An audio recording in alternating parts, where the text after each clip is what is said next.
माँ मंगला स्वयं सहायक संघ देउची निम्नमानर छतुआ अभियोग शुणुना सीडीपीओ राज्य सरकार राज्यर समस्त 6 मासु 3 वर्ष पर्यंत शिशु मानक पाई कोटी कोटी टंका व्यय व्यवधान रे आईसीडीएस द्वारा परिचालित एसओजी ग्रुप माध्यम उन्नत मानर छतुआ जोगाई देवा योजना करिसेंती किंतु बाणपुर ब्लॉक रे छतुआ पाई टेंडर पाइथिबा गोपीनाथपुर स्थित माँ मंगला स्वयं सहायक संघ अति निम्नमानर छतुआ बंटन करिथिबा अभियोग होउची। अभियोग क्रमे उक्त छतुआ खाइले शिशु मानक पेट जनित समस्या मध्य देखा जाउची। सूचना क्रमे एई निर्दिष्ट स्वयं सहायक संघ एककालीन वर्ष रे थरे मात्र छतुआ प्रस्तुत करिथांती एवं वर्ष सारा छतुआ पैकेट रे हाथ केवल तारीख बदलाई छतुआ बंटन करिथांती जहार प्रमाण सहित आमे देखाउछु। बाणपुर अंचल रे प्रायतः गोरु खाद्य दुकान मानक रे एई छतुआ बिक्री हेउथिबा देखिबाकू मिलुची।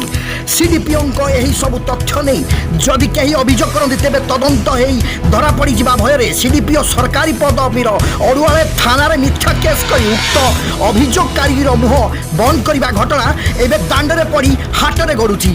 खोर्धा जिला प्रशासन एवं विजिलेंस को दुर्नीति लाइव अनुरोध तुरंत सीडीपीओ समस्त कार्यकलाप तदंत कराइबा अवसर नेबा पूर्व हड़प कर सरकारी अर्थ को आदाय करा जाऊ एवं दंड दिया सेमिति अन्य एक कौन सरकारी अधिकारी के तांको मन रे कोकुआ भय सृष्टि होबो। ब्यूरो रिपोर्ट दुर्नीति लाइव।